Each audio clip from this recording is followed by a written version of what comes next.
Salam adik-adik, apa kabar semua? Semoga dalam keadaan sehat hendaknya ya.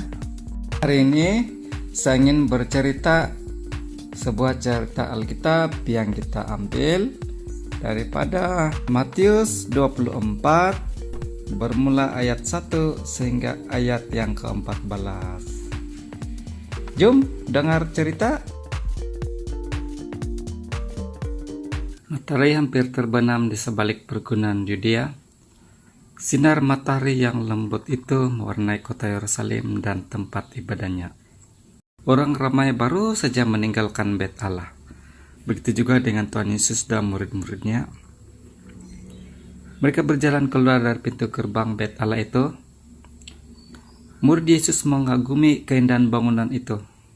"Guru, lihatlah betapa besarnya batu-batu itu. Betapa indahnya bangunan itu. Benar, Raja Herodes telah melakukan satu pekerjaan yang luar biasa." Semasa murid-murid Yesus sedang mengagumi keindahan bangunan itu, Yesus tahu di dalam hatinya bahwa sesuatu akan berlaku kepada bangunan ini dalam masa 40 tahun akan datang. Dia juga tahu apa yang akan terjadi kepadanya. 3 hari dia akan mati di kayu salib, bangkit semula, kemudian kembali kepada Bapanya di surga. Itulah sebabnya dia ingin murid-muridnya tahu tentang apa yang akan terjadi apabila dia tidak bersama dengan mereka lagi. Dia berkata kepada mereka lagi, "Ya, Bait Allah itu sangat indah dan megah. Tetapi sesungguhnya aku berkata kepadamu, tiada seketul pun batu akan tinggal tersusun. Semuanya akan dirobohkan." Yang ini terjadi pada 70 Masih apabila tentara Romawi. Yang Romawi ini sebenarnya Italia datang dan meruntuhkan bait itu. Perlahan Yesus dan murid-muridnya menaiki Bukit Zaitun. Apabila mereka tiba di puncak, matahari sudah pun terbenam, tetapi langit memantulkan keindahan senja. Rombongan kecil mereka itu duduk diam di atas bukit, memandang ke sana seberang lembah Kidron ke arah Yerusalem dan Bait Allah. Jadi murid-murid pun bertanya kepada Yesus lah. Soalan yang pertama dia kata, "Katakanlah kepada kami, bilakah hal-hal ini akan terjadi?" Soalan kedua pula, "Bagaimana kami tahu bila engkau akan kembali?" Dan ketiga, "Dan apakah tanda-tanda kedatanganmu dan akhir zaman?" Kemudian Yesus pun mengajar beberapa tanda yang harus mereka ketahui dan juga orang-orang Kristen di dunia pada hari ini. Semua tanda itu akan berlaku sebelum Yesus datang kedua kalinya. Tanda pertama, nabi-nabi palsu. Pernah dengar tak adik-adik?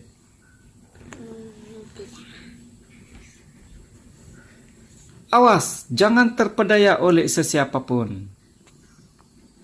Yesus memperingatkan murid-muridnya. Ramai orang akan datang dengan namaku dan berkata, "Akulah Kristus." Mereka akan membuat ramai orang terpedaya. Mereka juga melakukan mukjizat-mukjizat supaya ramai orang akan percaya kepada mereka. Tetapi kamu harus percaya kepadaku, jangan percaya mereka. Jangan pergi lihat mereka pun, atau jangan mengikuti mereka.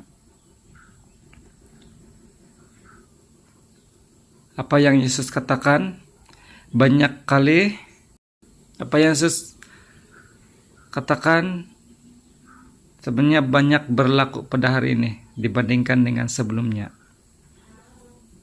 Banyak yang kita nampaklah sebenarnya di surat kabar, di majalah, ataupun di media sosial. television kah, ataupun di termasuk kita punya telepon bimbit kan, banyak yang mengaku, tapi jangan percayalah. Mereka pembohong. Mereka akan mencelakakan hidup ramai orang. Ini ada satu cerita lah. Pada tahun 1977, pernah dengar tak nama Jim Jones? Dia mengatakan bahwa dia adalah Kristus. Dia melakukan satu gerakan yang dikenal sebagai People Temple. Oke, ramai juga pengikut nih. Lebih daripada 1.000 orang. Dan mereka ini tinggal di Guyana, Amerika Selatan. Sengsara saya orang dapat. Suatu hari dalam tahun 1978, Jim Jones memberitahu bahwa meminum racun. Jadi pada hari itu lebih daripada 900 orang, termasuk anak-anak, membunuh diri mereka sendiri karena mematuhi nabi palsu itu. Entah apa dia orang dapat. Mati, sia-sialah. Kedatangan Yesus kali kedua berlainan dengan kedatangannya kali pertama, tahu. Dia datang kali pertama sebagai manusia. Tapi kedatangan pada kali kedua dengan kemuliaannya, dengan surgawi. Tanda kedua, peperangan dan desas-desus peperangan. Yesus berkata lagi kepada muridnya, kamu akan mendengar peperangan atau desas-desus peperangan. Tetapi janganlah kamu gentar karena hal itu harus terjadi. Tapi belum sampai waktunya akhir zaman. Bangsa akan bangkit bertarung dengan bangsa lain. Kerajaan dengan kerajaan. Pada hari ini sebenarnya banyak sudah yang kita dengarlah kan. Kita pernah dengar pada tahun 1990 di mana berlaku perang Teluk pada waktu itu. Amerika Serikat, Irak, Kuwait berperang dan ramai yang terkorban. Sangat dahsyat berlaku. 1992 lagi sebagai contoh. Berlaku di Eropa Timur. Suku-suku bangsa dahulunya disatukan dengan negara Yugoslavia. Tapi syukur lagi sekarang tiada, saudara. Pada waktu itu pengantar makanan, bantuan perubatan, itu pun kena serang. Bukan alang-alang. Jadi di Israel sendirilah sekarang kan kadang berlaku peperangan juga di antara orang Palestina dengan orang Israel. Oke, selain daripada itu, 11 September tahun 2001 berlaku peristiwa buruk di mana di Amerika Serikat, di New York dan Washington. Negara ini telah diserang pengganas 4 pesawat.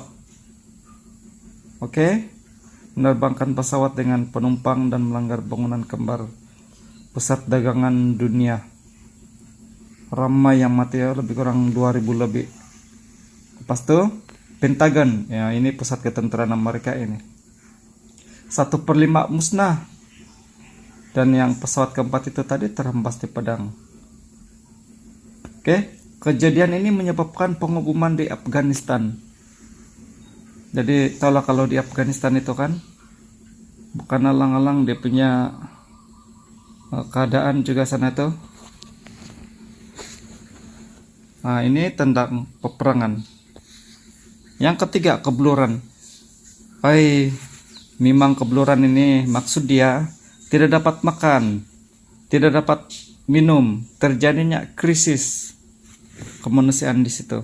Bagaimana ini terjadi? Akibat daripada beberapa. 1, peperangan. Yang kedua disebabkan oleh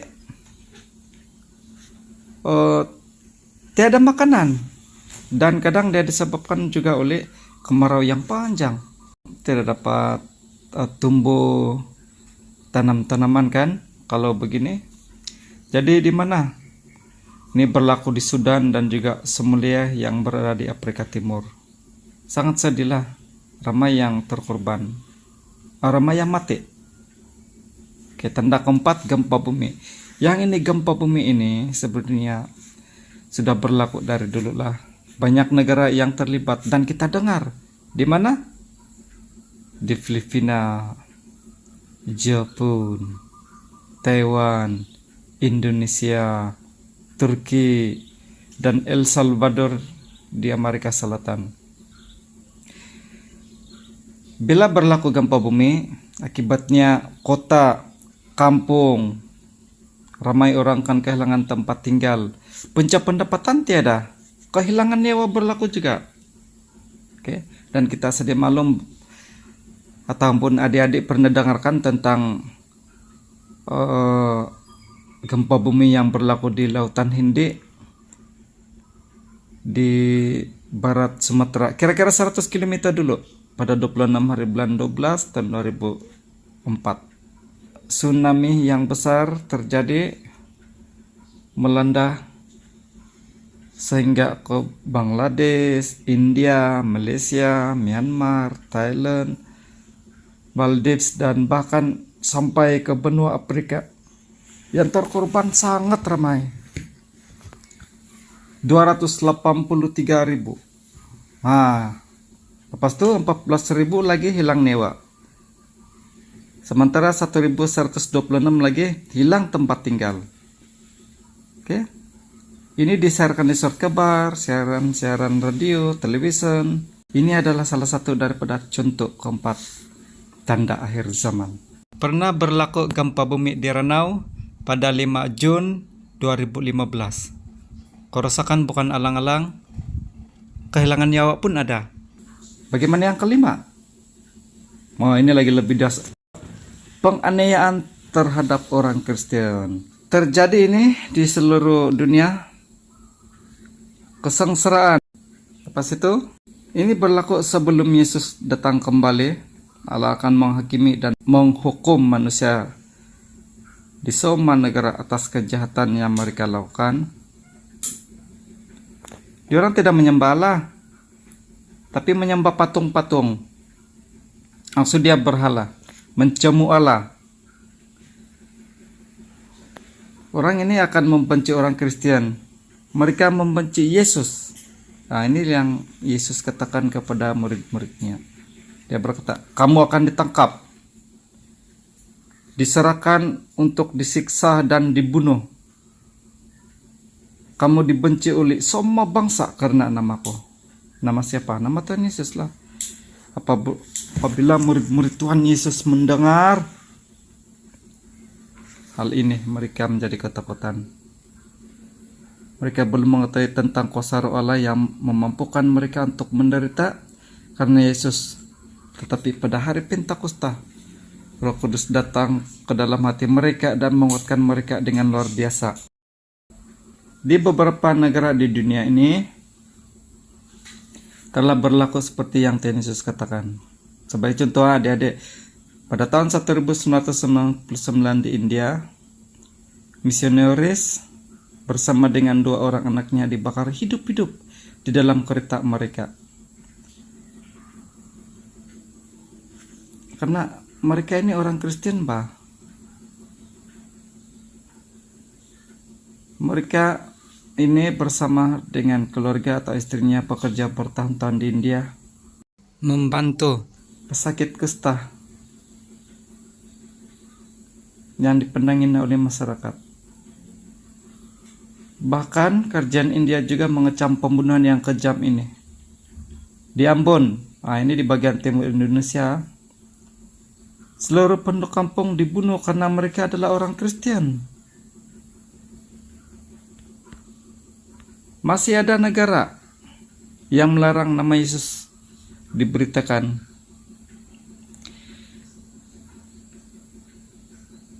Sesiapa yang berbuat demikian akan dipenjarakan, bahkan dibunuh. Oke? Sebenarnya Banyak lagi contoh lain lah di negara Cina kan. Sekarang kita sudah lebih daripada 2000 tahun dekat dengan akhir zaman berbanding dengan murid-murid Yesus yang mendengar Tuhan bercakap tentang ini. Dalam abad yang terakhir ini, lebih ramai orang Kristen telah dibunuh dibandingkan abad-abad sebelumnya. Dan pada abad yang sekarang ini, abad ke-21, masih berlaku lagi. Oke. Jadi mesti kita tetap teguh dan bersiap sedia adik-adik sekalian. Tanda yang ke-6. Ini tanda ke-6 sudah. Apa ini? Injil akan diberitakan kepada semua bangsa. Menderita untuk Yesus tidak mematahkan semangat pengikut-pengikut Yesus. Apa? Dengan memberitakan Injil tentang penyelamatan pada akhir zaman sebelum Tuhan Yesus datang kembali. Yesus tahu bahwa murid-muridnya akan dipenuhi oleh Roh Kudus yang memberi mereka kekuatan dan sukacita untuk melakukan tugas itu. Oleh sebab itu, Yesus dengan yakin berkata kepada murid-muridnya, Injil tentang kerajaan Allah akan disebarkan ke seluruh pelosok bumi sebagai suatu kesaksian kepada semua bangsa. Selepas itu barulah tiba akhir zaman. Yesus mau semua orang di dunia ini mendengar tentang berita baik penyelamatan sebelum dia kembali. Dia mau semua orang setiap suku, bangsa, dan bahasa di dunia ini berdiri di hadapan takhta kemuliaannya di surga untuk memujinya karena dia telah menebus mereka. Apabila murid-murid mendengar tentang tanda terakhir ini, hati mereka terhibur. Mereka sungguh rindu untuk pergi dan memberitakan Injil. Bagaimana dengan adik-adik sekalian? Rindu juga? Sekali lagi mereka memandang ke arah Yerusalem. Mereka tidak dapat melihat keindahan bangunan Bait Allah lagi karena hari sudah gelap. Tetapi hati mereka telah dihiburkan. Semua tanda ini menunjukkan bahwa hari kedatangan Yesus semakin dekat. Mereka akan menantikan Dia. Bahkan kita semua menantikan Dia, ya adik-adik. Dengan itu berakhirlah cerita pada hari ini. Terima kasih perhatian adik-adik. Kita jumpa lagi di pelajaran akan datang. Sekian. Tuhan memberkati kita semua. Amin. Oke adik-adik sekalian, ayat hafalan kita pada hari ini terambil daripada Matius 24 ayat 14. Oke. Jangan lupa menghafal ayat ini ya adik-adik.